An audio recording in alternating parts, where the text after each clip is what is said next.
오늘 저희가 16절부터 31절 말씀까지 읽었는데요. 이 말씀 처음 시작부터 매우 직선적이죠. 어떻게 직선적이냐? 14절을 보면요. 바리새인들은 돈을 좋아하는 자들이라.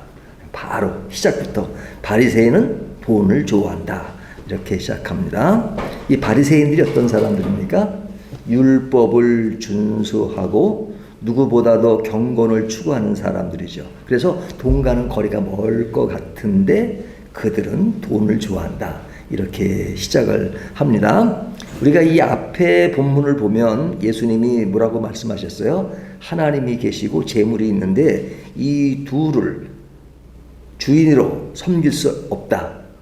주인은 하나지 둘이 될 수 없다 하는 말씀을 하셨잖아요. 근데 이들은 하나님을 제일 중요하게 생각하는 사람들인데 실제로는 돈을 좋아하는 겁니다. 돈을 좋아하는 겁니다.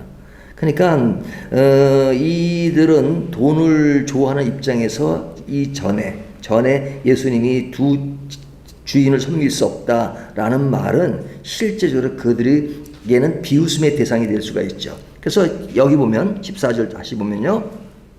바리새인들은 돈을 좋아하는 자들이라 이 모든 것을 듣고 비웃거늘 그러죠. 그러니까 들었다는 것은 앞에 말씀이죠. 그 말씀이 뭐예요? 조금 전에 이야기한 것처럼 사람은 두 주인을 섬길 수 없다. 근데 이들은 실제로 두 주인을 섬기는 겁니다. 그 말이 비웃음의 대상이 된 것이죠. 그러니까 이들은 그 하나님을 추구하는 사람들이라고 하지만 돈을 좋아하는 사람들이고 돈 속에 가치 기준을 더 두는 것이죠. 그래서 이 사람에 대한 평가가 뭐냐? 15절을 보면요. 예수께서 이르시되 너희는 사람 앞에서 스스로 옳다 하는 자들이나 너희 마음을 하나님께서 아시나니 사람 중에 높임을 받는 그것은 하나님 앞에 미움을 받는 것이니라. 아주 딱 평을 합니다. 너희들이 사람들에게는 좀 대우를 받고 또 옳다고 생각하는 그런 것이지만 그러나 하나님 앞에 미움을 받는 자다. 이렇게 말씀하죠. 그러니까 그들은 사람들에게는 높임을 받고 존경을 받을지 모르지만 사람들은 그렇지만 하나님 앞에서는 미움을 받는 자다. 이런 겁니다. 왜 미움을 받고 존경이 이렇게 분리가 되느냐? 사람들 앞에서는 돈을 좋아하는 모습을 드러내지 않거든요. 진짜 자기들은 하나님을 굉장히 잘 믿는 것처럼 행세하잖아. 그래서 기도를 할 때도 골방에서 기도하는 것이 아니라 사람들 본 앞에서 기도하고 탁 서가지고 그 다음에 구제할 때도 나발을 불고 그리고 그것에 우리는 구제한다 이러면서 하는 그런 바리새인들의 모습이잖아요. 그러니까 그런 것이 사람들에게 보여지니까 높임을 받는 그런 것이 될지 모르지만 그 속에는 해칠한 무덤처럼 위선과 왜곡이 있기 때문에 하나님은 그들을 평가할 때 미움을 받는 자다. 누구에게? 하나님께 미움을 받는 자다. 그러니까 하나님께 미움을 받는 것이라면 사람들에게 아무리 높임을 받는다 할지라도 무슨 의미가 있냐 이거죠. 반대로 하나님 앞에 인정을 받으면 사람들이 비록 그를 인정하지 않는다 할지라도 그 삶은 가치가 있는 것이죠. 그러니까 그 하나님께 받는 것이 더 중요함에도 불구하고 하나님은 보이지 않고 실감나지 않으니까 자꾸 보이는 사람에게 의존해서 보이는 사람 쪽으로 흘러가는 그런 모습. 이들이 누구냐? 바리새인들인데 그들은 그런 차원에서 종교적인 위선자로 우뚝 서 있는 것이죠. 자, 그러면 이들은 그런 위선적인 사람들인데 그들은 무엇을 중시하냐? 아시는 것처럼 율법을 굉장히 중요하게 생각하죠. 율법. 그런데 이 율법을 중시하는 것에 대해서도 예수님은 그들에게 경종을 울리는 말씀을 하십니다.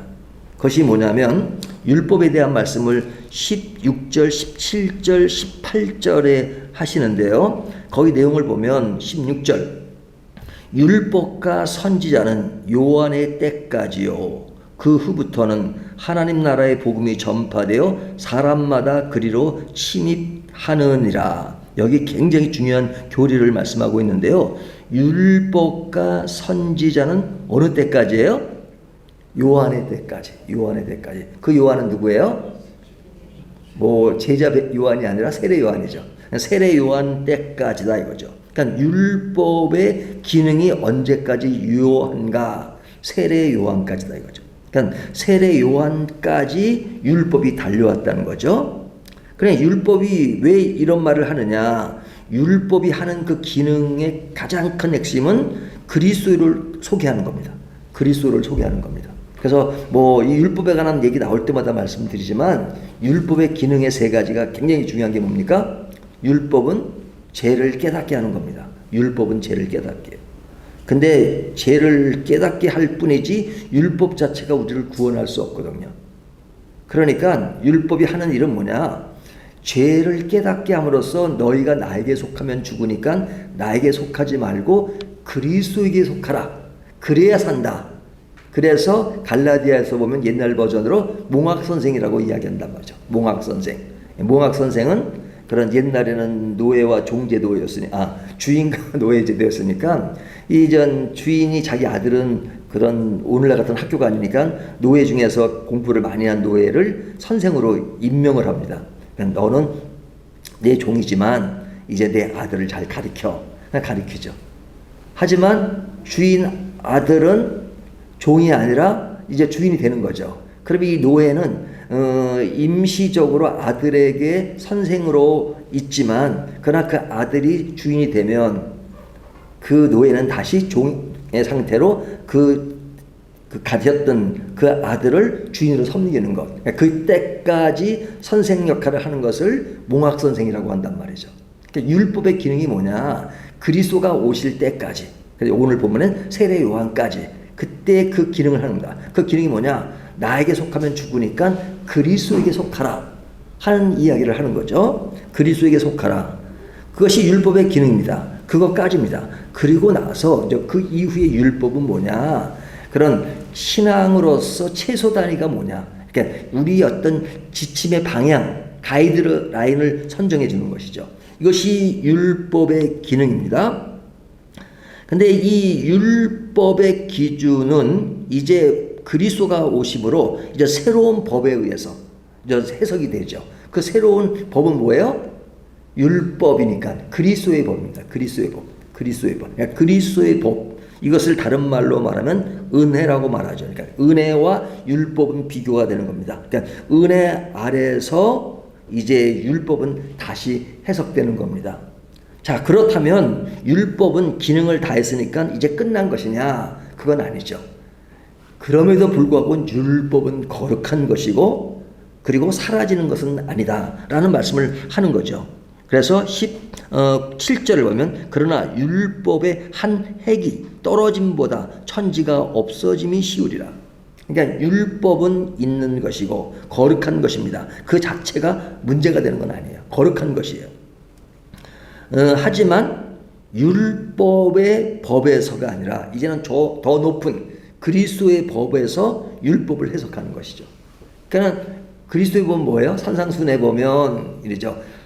옛 말에는 이렇게 율법을 말한 거죠. 살인하지 말라 하였거니와 남을 미워하는 자는 이미 살인하는 자다. 그리스도의 법은 마음의 문제로 더 가요. 그러니까 남을 미워하는 자는 이미 살인하는 자다. 그러니까 율법보다 복음의 그 법, 그리스도의 법은 더 수준 높은 차원에 있으니까 그런 맥락에서 보면 율법은 그런 신앙의 어떤 더 최소 단위가 기본적으로 이 정도는 돼야 된다 하는 가이드라인을 제시하는 거죠. 그런 의미에서 율법보다 그리스도의 법은 월등히 높아요. 그럼 율법도 제대로 못 지키는데 그리스도의 법을 어떻게 지키느냐? 그런 문제에 대해서 너희가 할 수 없다. 율법을 통해서 너희가 할 수 없다는 것을 알게 되었지 않느냐? 그러니까 이제 너희가 할 수 없지만 또 다른 법이 너희를 지배할 것이다. 그것이 뭐예요? 성령의 법이. 성령께서 너희를 인도하실 것이다. 이렇게 말씀하시는 겁니다. 이것이 복음의 그런 핵심적인 부분이에요. 그러니까 이 바리새인들은 그 복음에 비춰보면 그 율법에 매여 있는 그러니까 예수님이 이미 오셨어요. 세례 요한까지 예수님이 오셨어요. 그러니까 이제 복음 안에서 모든 것이 해석되는데 이 바리새인들은 아직까지도 율법의 영역에 있는 것입니다. 그런데 율법의 영역에 있다 하더라도 그럼 율법을 제대로 지키느냐 하는 거예요. 그들은 자신들이 율법을 제대로 지킨다고 하지만 율법을 제대로 지키느냐. 18절을 보면요. 무릇 자기 아내를 버리고 다른 데 장가드는 자도 간음함이요 무릇 버림당한 여자에게 장가드는 자도 간음함이니라. 지금 갑자기 이 얘기가 왜 나올까요? 그들은 실제로 율법을 지킨다고 하지만 지키는 것이 아니다. 왜 지키는 것이 아니냐? 율법을 자기들이 유리한 쪽으로 해석하고 그대로 해석한다는 겁니다. 유리한 대로. 그러니까 그 성경이 이혼 문제에 대해서 기본적으로 이혼을 장려하거나 그러지 않죠. 이혼하지 말라 그러잖아요. 하지만 예외가 있죠. 무엇이에요? 이제 뭐 아내가 남편이 간음하거나 그랬을 때 뭐 등등 구약에 보면 많은 이야기가 나옵니다. 그럴 때 모세의 이혼 증서를 써줘라. 그러면 이혼이 가능하다라고 구약 성경에 말씀하고 있잖아요. 근데 이것을 어떻게 해석하냐면 성경에 이혼 증서를 써주면 이혼해도 되지 않느냐라고 말하면서 이혼 자체를 너무 쉽게 생각하는 성향이 있단 말이죠.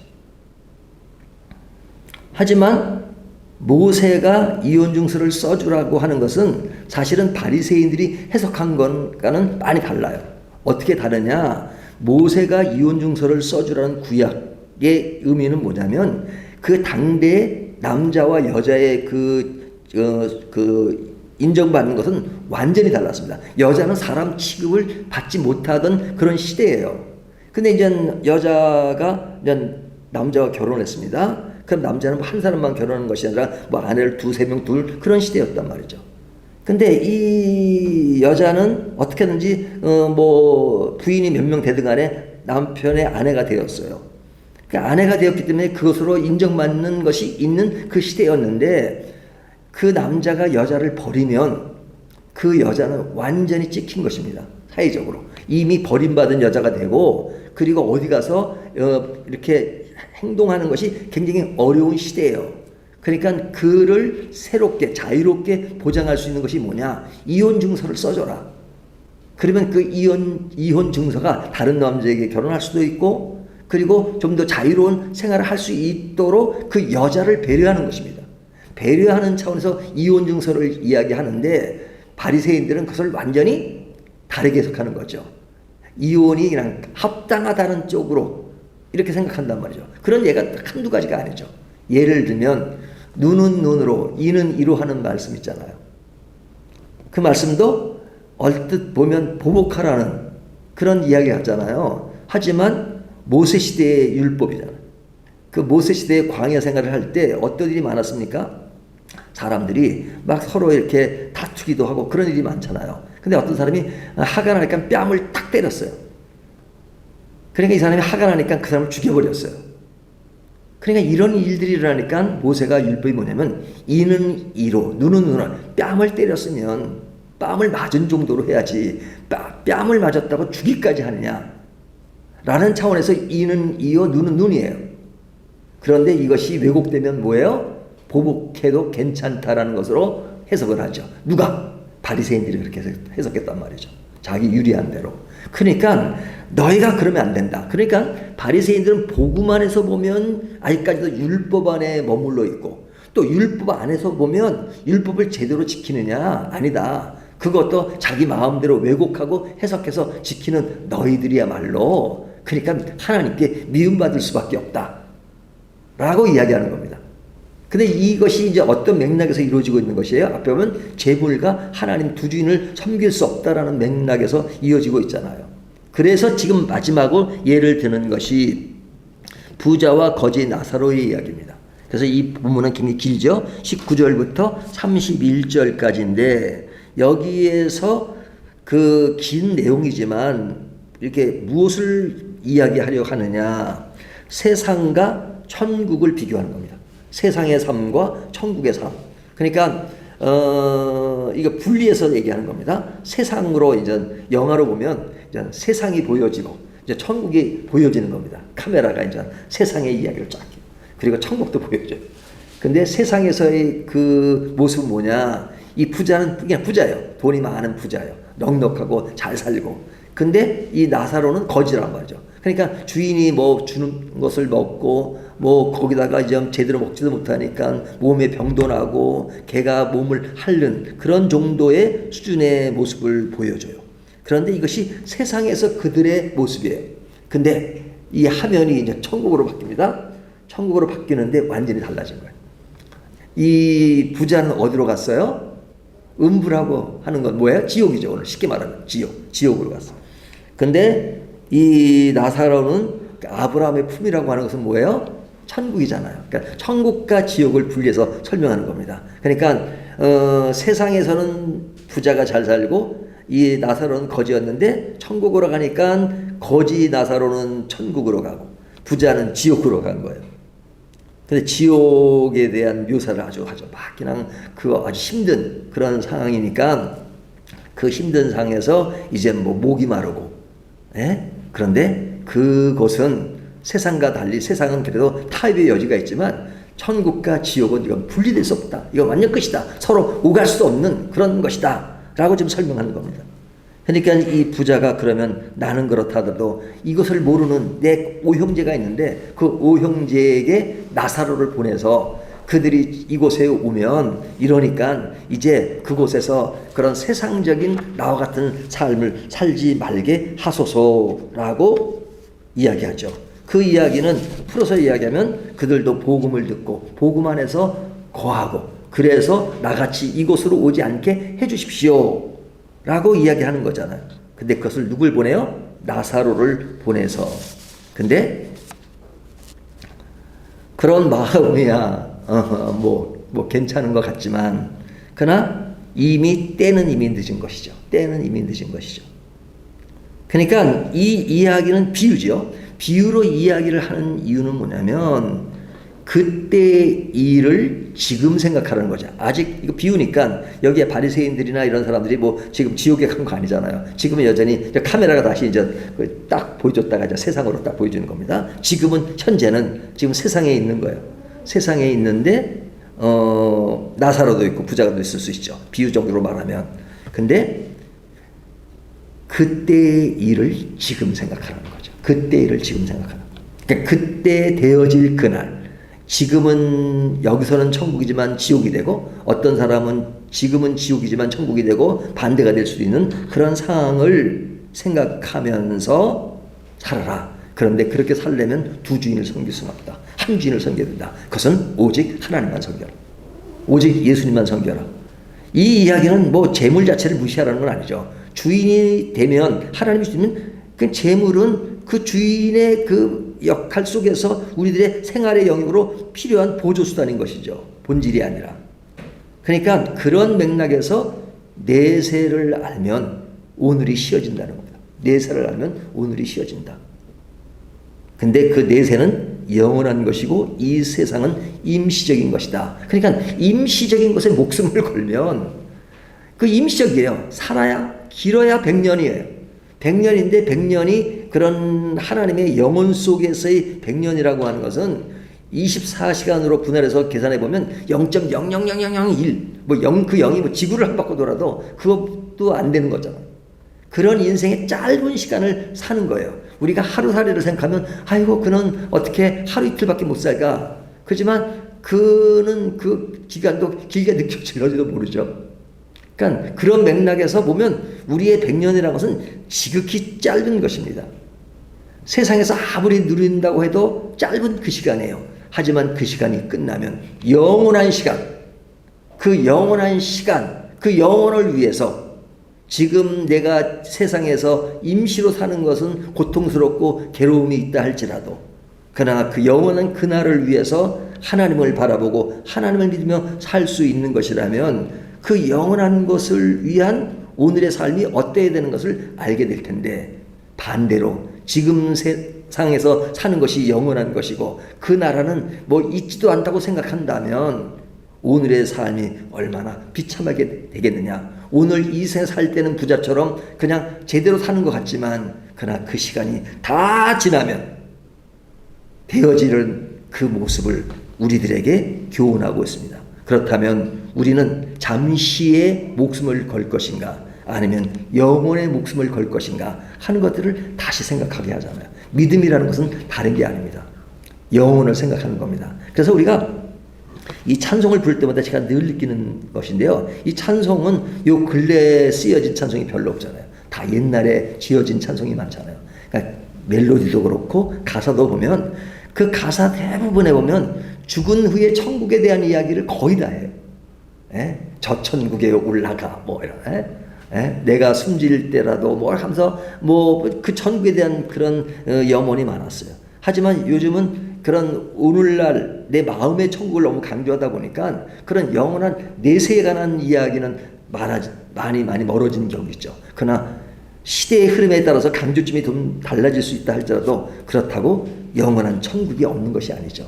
영원한 천국은 반드시 있는 것이고 절대 있는 것이고 그것이 복음이고 그 복음이라면 오늘의 삶에서만 만족하지 말고 그 나라의 삶을 지금 내 마음속에서 겪으면서 그 날을 기대한다면 오늘 좀 불편한 것이 있다 할지라도 우리는 무엇을 추구하고 살아야 될 것인가 하는 것이 너무너무 명료해지는 것이죠. 그 명료함을 지닌 것을 뭐라고 말합니까? 믿음이라고 말하는 것입니다.